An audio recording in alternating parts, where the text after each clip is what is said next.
Today we're talking property rights, and specifically we're going to be talking about countries and areas across the globe where property rights are a bit weaker. We're also going to tie that into Bitcoin and how Bitcoin is a great way for people in these areas to protect their wealth, to store their wealth, and build their wealth while they don't have a lot of other options.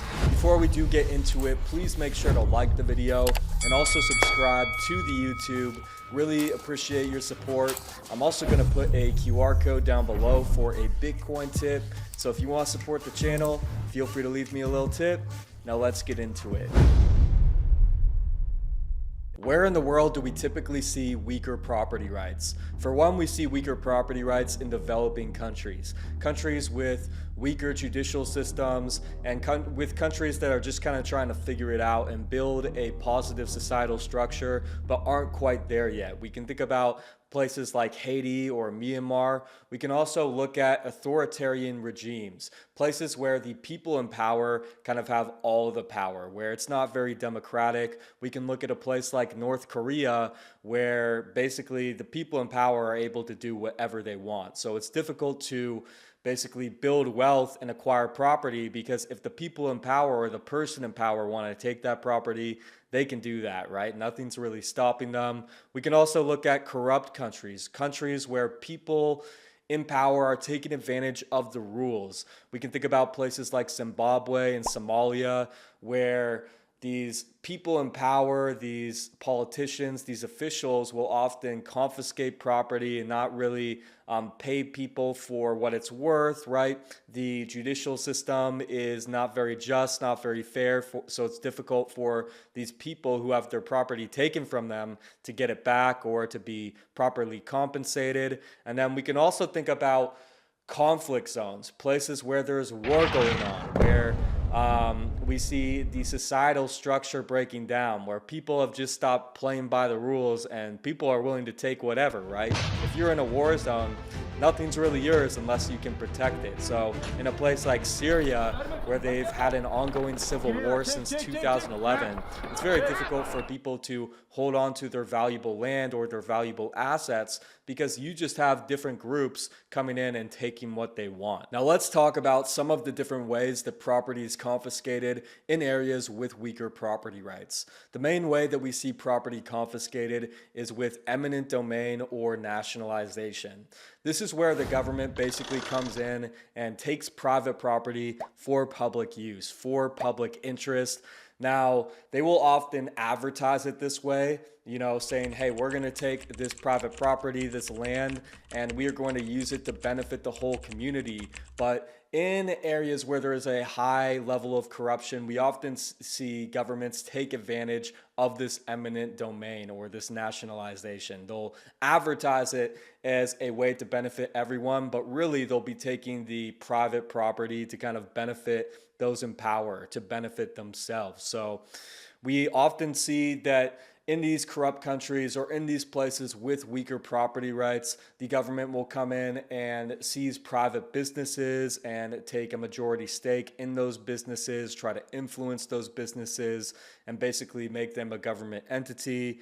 We also see land often seized, and really when it comes to eminent domain and nationalization, this is the main type of property that we see seized by the government. The government will often come in and say, hey, I know this is your land, I know you probably want to keep it, but we need it for this project, or we need it for this agriculture, or to build this center or something. So the government can come in and basically take land if they think that it will be best for the public, if it's in their interest. But like I said, we often see them take advantage of that. And eminent domain is something that we have here in the United States as well. We just have a more just process. When the government comes in and takes your land in the United States for public use, you typically get more fairly compensated, whereas in some of these countries where property rights aren't so great, where the system isn't very just, these people that get their property taken away from them, they don't really get fairly compensated.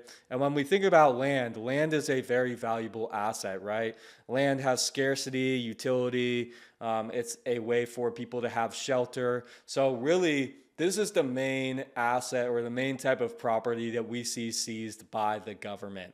We can also think about other assets like gold, vehicles, or livestock. If the government thinks that it will benefit the whole, or they advertise it that way, they can come in and take these different types of private property and use them for public use through eminent domain. We also see property confiscated through corruption. In many of these areas, there are corrupt elites, corrupt officials who will basically confiscate assets through illicit means, whether that's bribery, coercion, or abuse of power. In these places where there isn't a strong judicial system and where things just aren't done very fairly, people can come in and basically kind of take these assets or take property if they want to. And lastly, we can think about conflict and war zones where the societal framework is just completely fallen apart, right? Where there is no judicial system, where people aren't going to court. If you can overpower somebody and take their property and no one's going to stop you, then people are doing that, right? So it's very tough in these areas where there's war going on, where everything's just kind of falling apart for people to build wealth and hold on to their property because it's difficult to protect it. Now, I want to provide a couple of examples of property confiscation in some of these areas. We're going to start off with Zimbabwe. In the early 21st century, Zimbabwe went through an economic collapse and hyperinflation. And it's funny because one thing that contributed to this economic collapse was the Zimbabwean government basically coming in and confiscating land from white farmers and trying to give it to black farmers. Now, you could say that this was maybe justified because I'm sure that these white farmers had previously taken the land from black people. So you could say, hey, they're just trying to redistribute this land back to the people that, it probably should belong to. However, with agriculture being a big export for Zimbabwe and a big part of their economy, when the government came in and tried to redistribute this land to black farmers, they saw their agricultural production fall off a cliff. And this was one of the contributing factors that led to their economic collapse. Now, when the economy collapsed and they experienced hyperinflation, there really wasn't a whole lot of good going on in Zimbabwe, right? They weren't producing much. Their currency became worthless. And because of this, we saw the government and the people in power in Zimbabwe come after gold and gold miners. Now, gold is one of Zimbabwe's main exports, and around the time of this collapse in the early 21st century, it was 20 to 30% of their export market. And with not a whole lot of value coming out of the country, the people in power and the government basically wanted to acquire this gold. Why? Because they could use the gold for trade. It was something that was holding its value when a lot of other things weren't. So we saw the government kind of crack down on gold.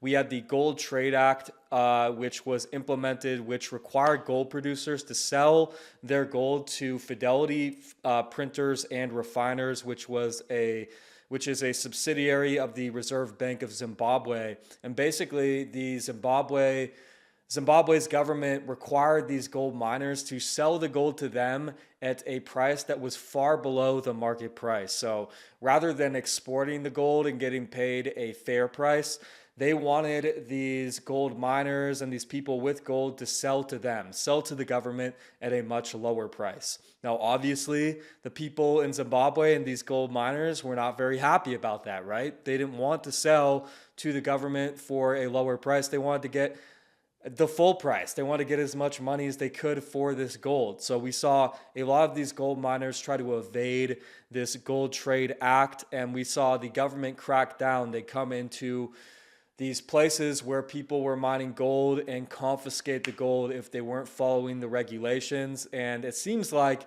even for some of the gold miners that were following regulations, they would come in and seize that gold as well. So in Zimbabwe, we saw the confiscation of property. Another great example is the nationalization we saw in Venezuela in the early 21st century.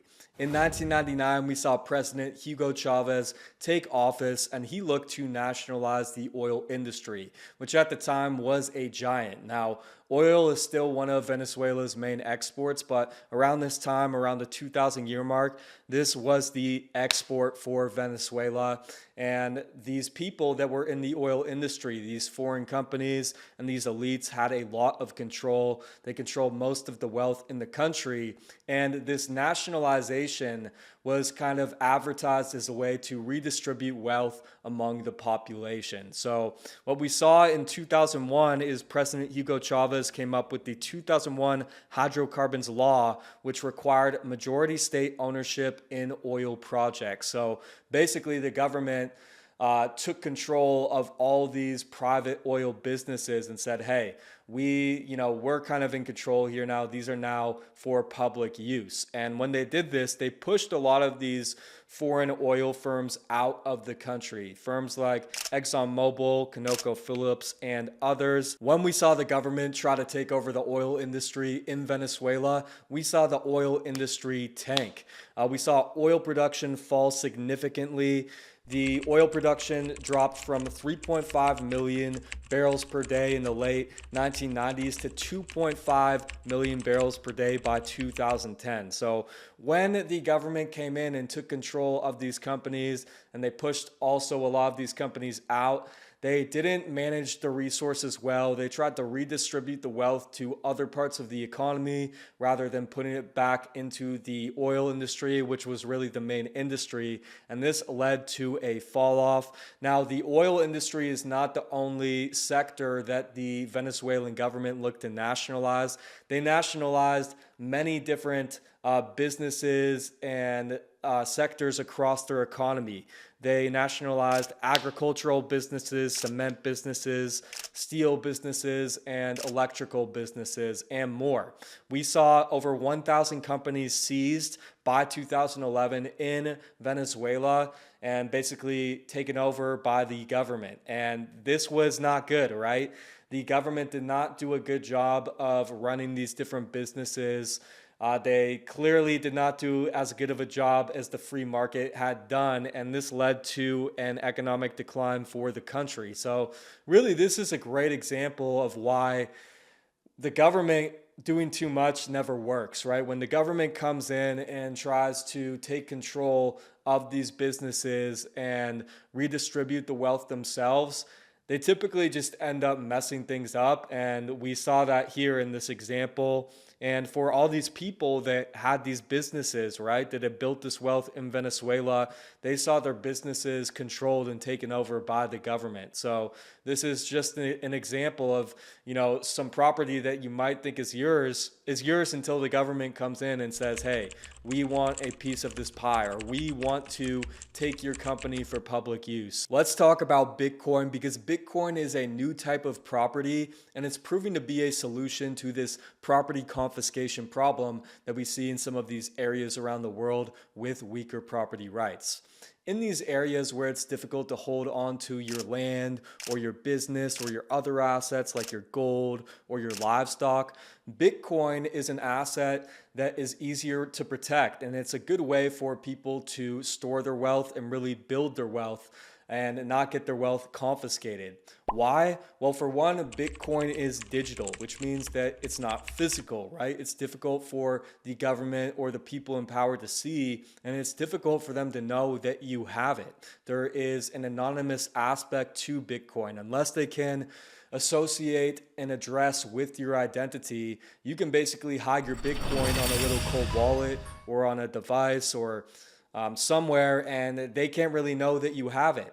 You also look at the fact that Bitcoin is very portable. It's easy to move. If you are in a conflict zone and you need to leave, let's say you're in a conflict zone and you need to flee. Well, if you have a ton of gold with you, that gold's probably going to get taken along your journey. But if you have Bitcoin, you can just remember 12 to 24 seed words in your head, and you can access that Bitcoin from a different place. So Bitcoin is a very versatile asset that is difficult for governments to seize. And in these areas where governments do look to seize property, and typically these areas have weaker currencies as well, Bitcoin is becoming the main tool for people to store their wealth. A great example of this is in Nigeria.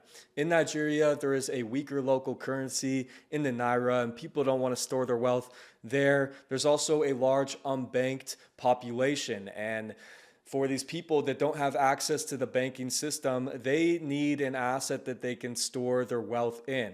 We also can look at the fact that land ownership in Nigeria is a little shaky. Only 10% of the land has a formal title, and under the Land Use Act of 1978, land ownership is vested in the state. So in Nigeria, there is this younger, more tech-savvy generation coming up that has really clinged on to Bitcoin, and it's kind of working out for a lot of these people. If they can have internet access and a way to access Bitcoin and buy Bitcoin, they can hold on to that Bitcoin and they can store it somewhere safe and protect their wealth. And I think we're starting to see this more and more in places across the world where there are weaker property rights, where people are looking for an escape from their unjust system that they've been living in. Because in so many places around the world, it's really difficult for people to build wealth. The currencies are not very strong in many of these areas, and property just gets confiscated. So this is something that we maybe don't think about here as much in the United States because we have stronger property rights and we also have a more just judicial system. And actually, our property rights are protected under the Fifth Amendment. The Fifth Amendment states that property may not be seized without due process and that property owners must be provided fair compensation for eminent domain. And really, that's not the case in most places around the world. When we see eminent domain take place in a lot of these other places, the people that get their property taken from them are not being fairly compensated. So, maybe the reason why a lot of people in the US haven't really started to look at Bitcoin as much is because we're not really being forced into that system. Now, there are some problems that we're starting to see get worse, like inflation. We have this huge national debt problem, and who knows?